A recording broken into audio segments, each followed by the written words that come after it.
everyone, CEO the second presentation. In this series of presentations I want to discuss together with you important topics in life such as meaning and purpose. I do this because I believe that in the search for both we make it too hard on ourselves by focusing on stuff we cannot control.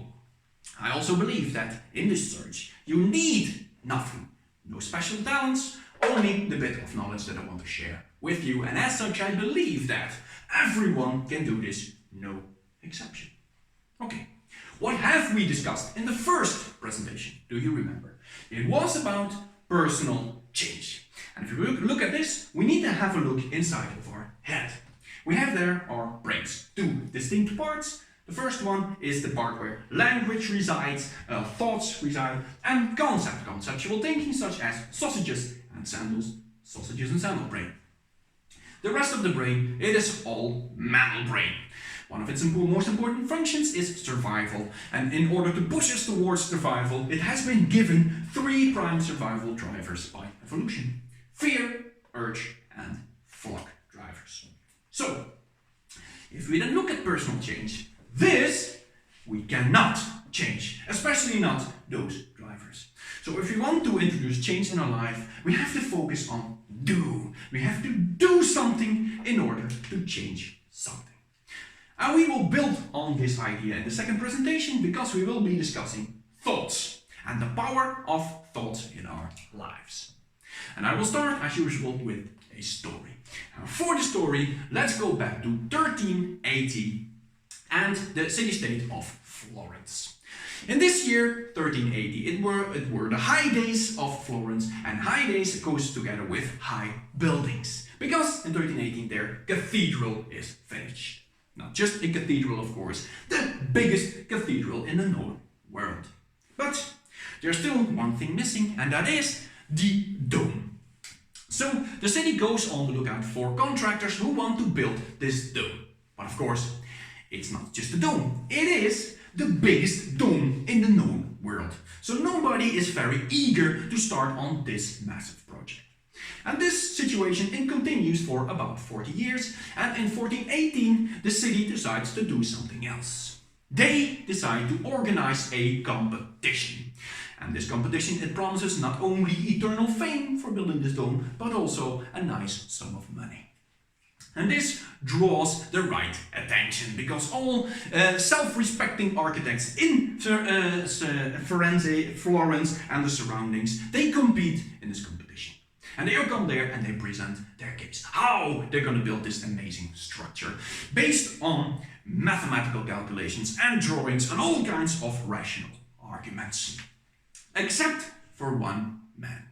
And this man is called Filippo Brunelleschi. He has no architectural experience whatsoever. He has never even built a shed in his own garden.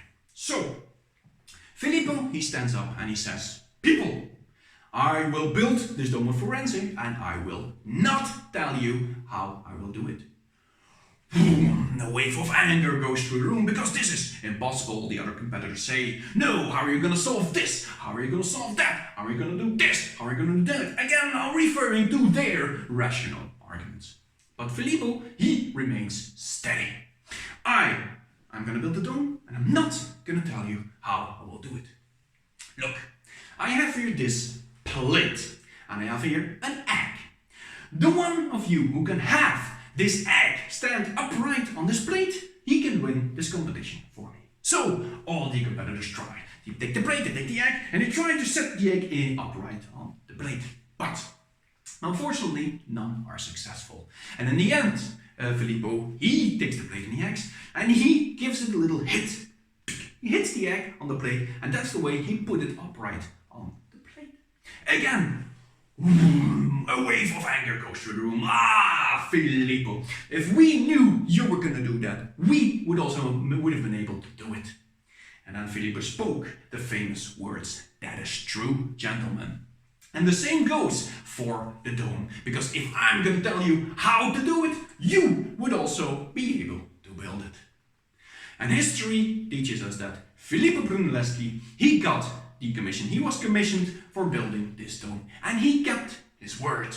Because until today, we still don't know how exactly he built this massive thing. And I tell the story because it has a remarkable conclusion. And that's the following. How and why is it possible that one of the most important decisions in Florence the past 600 years was made based on the fact if someone can put an egg upright on a plate instead of based on rational and mathematical provable arguments? Well, the reason is very simple. It is because we, as human beings, we are emotional, we are not rational. Decisions are made here and not here. And we can explain this by evolution. Let's go back thousands of years and let's go through the prehistoric forests. We're walking there and what do we encounter? A saber-toothed tiger. At that moment, it is not wise to start thinking. What's his average speed? What's my average speed? If you go left and right, bam! You are already dead. No, decisions improve your chances of survival. That's why they are taken there and not there. This only slows us down. But to every 10 people I tell this, 8 people, they turn around, they walk away, wishing me all kinds of bad things. And the 2 that remain, they always have the same story or kind of the same story prepared, and that is the following. Don, that's not true. I am super rational. For example, if I go and pick a television. First, I'm gonna look, this is the size of the room, this is my sitting distance, okay, this is the ideal size of the television. Then I look for features, I want voice controls, for example, and then I look on the internet for all the consumer advice. This I put together in one big gigantic spreadsheet, wacky that, bang, that's the television for me. 100% rational, no emotion involved. And at first, this seems to be true. But let's investigate just a bit further. First of all, why does this television need to be so big? On a small television, a movie also plays very well. Why do you need voice controls? With a normal remote control, or even without a remote control, a movie plays very well. Consumer advice. What if consumer advice would say the following? The best TV on the market right now is this big, it has a pink casing, it is of the brand Fukiyaki, never heard of it, very cheap, it can do everything. Would you follow this advice? Probably not. Let's pick it up a notch. Why are you choosing your television? Do you need a television? If your house is on fire, what is the first thing you get out of your house or you drag out of your house? Is that your television or your wife and kids? And if it is the latter, do you actually need a television? Then the 2 guys who remain, the second to last one, well, then he turns around, walks away, wishing me all kind of bad stuff. And the last one, he says, well, Don, okay, I kind of get what you're saying. I don't need a television, but it is fun.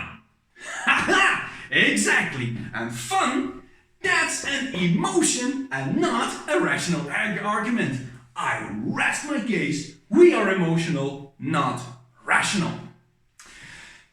Just to make one thing clear, there is nothing wrong with this, right? There is nothing wrong with emotional decision making. Look at Florence. Today, 600 years later, the dome is still standing as the biggest masonry dome in the entire world. Philippe Brunelleschi, he was a genius. It was not a bad decision. Same goes for the television. You can pick and choose your television, no problem. Just understand that you don't need this. It is for fun. Okay, having said this all, why am I saying this? Well, it has an important consequence. Because we live in this illusion of rationality, yes, we give way too much power to our thoughts. What do I mean? A grown up, how many thoughts does he have per day? An estimate? 40,000 thoughts per day. And how many of them are negative? You know that? 70% of them are negative. And they dominate our lives. Just a few examples. We walk through the house and we know there are cookies in the closet. And then the thought comes, ping! One cookie. I feel like having one cookie. And if their thoughts persist long enough, we will go to the closet and we eat the first cookie. And then the second thought comes. Bing! Now, it has all been messed up. Now you can finish all the rest of the cookies as well. And wow! The entire cookie cupboard is being devoured. Other examples of how these thoughts dominate our lives. We go to work. And this at work there is an important decision to be made, but the current proposal on the table, well, actually we have a better one. But right just before that meeting, our thoughts come up. No, my idea is stupid. My ideas are always stupid. That's because I am stupid. And if I'm gonna tell my ideas, everyone's gonna see how stupid I am. They're always gonna think that I am stupid. And under the influence of these thoughts, well, we basically don't ventilate our proposal and the suboptimal solution it will be decided upon. And even on that day, the end of the day, our thoughts don't leave us alone. Because in the end of such a day, well, it really starts right. Oh no, why am I so weak? Why can't I just express my ideas? Why can't I just tell what I need to tell? Why can't I just do what I need to do? I am such a big loser.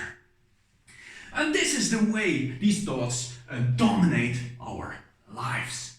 And this is not good. This is not good for our well-being and our ass. This is not good for our success. And it's definitely not good for our happiness. So let's change it. And if we go then and read about this, how do we free ourselves from these dominating thoughts? Well, the first thing that comes to mind, or that comes in those books, is positive thinking, positive psychology. Every one of those single thoughts, you need to challenge them, you need to reverse them, you need to turn them around into something positive. And this is what I've started doing during the first burnout, very fanatically and very rigorously. And I've read about people having amazing results with this method, but for me, myself, it just had one result. And it was a relapse into a second burnout, even more severe than the first one. So for me, it didn't work.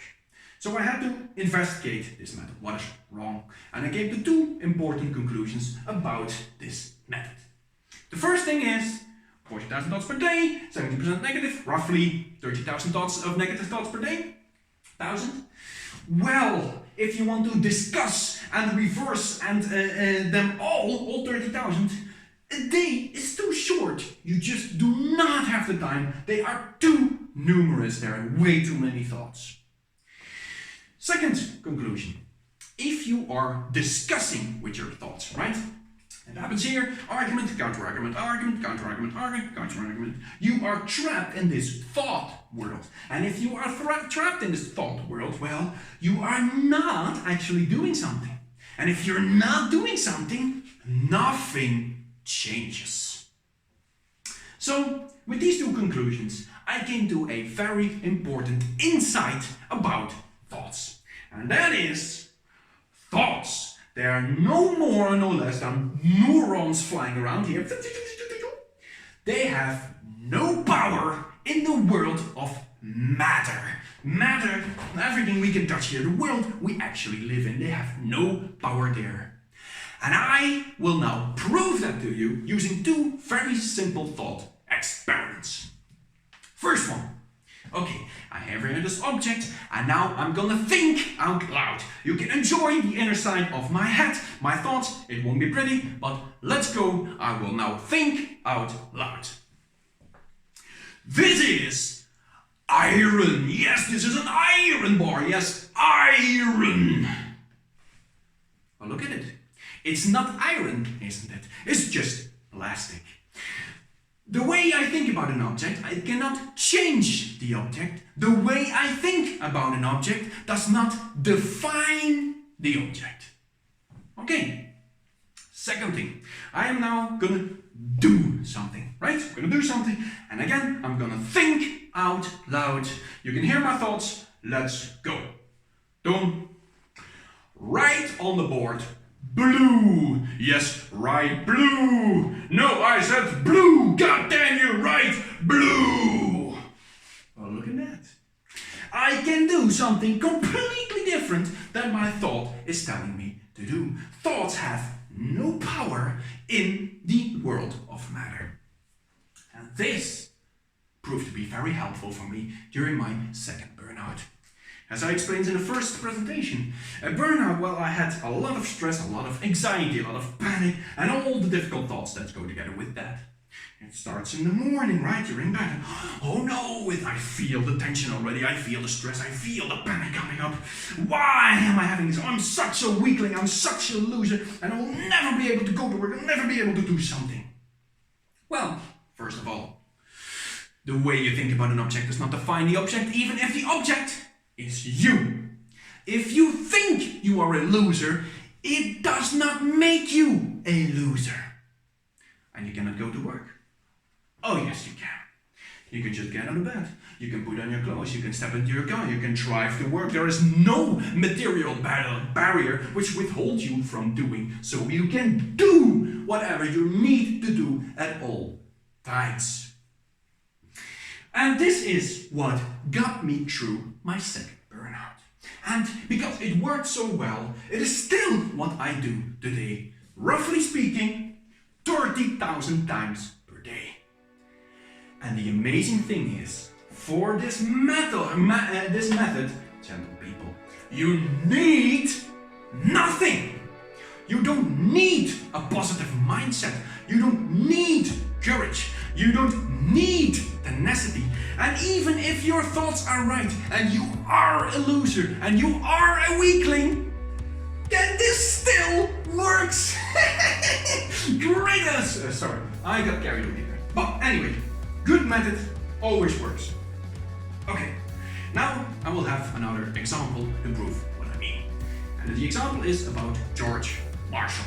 We will discuss him more elaborately in the fifth presentation, but now for a taste of things to come.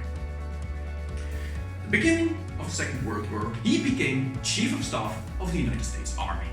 And in this promotion, he jumped over 35 generals which had, at that time, a higher rank than him. And the first thing he did when he became Chief of Staff was, he fired most of those 35 generals.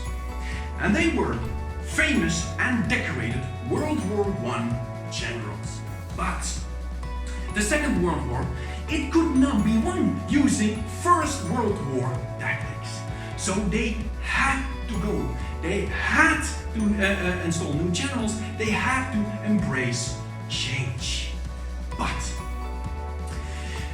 this was the most difficult thing George Marshall ever had to do in his entire professional career, as he said himself. Because they were not just famous and decorated generals, they were also heavily respected by George Marshall himself.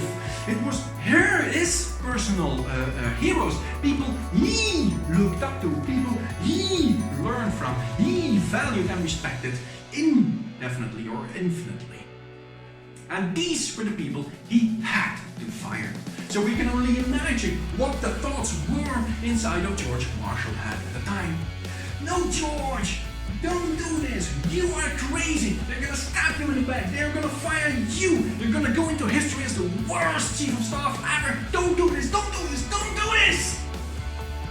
But he did. George Marshall did what he had to do. And thank God that he did. Thank God that the American army embraced the change, and thank God that they won this war. Okay, just to sum up this presentation. We are, as people, emotional, not rational. Decisions are made there. But because we have this illusion here, we give way too much power to our thoughts in our lives. And thoughts, they have no power in the world of matter. The way you think about an object does not define the object, and you can do something else than your thought is telling you to do. And if you're able to do this, then this gives you ultimate freedom. Ultimate freedom from these oppressive thoughts. And if you can obtain this freedom, it gives you control in your life. And this control, people, it gives you way more happiness than 30,000 negative thoughts per day can ever destroy. Okay. Next presentation, the third one, we will be discussing targets. If we want to get somewhere as a CEO, we have to set ourselves targets and goals. Now, how do we do that? People, I will be seeing you next presentation. Ciao.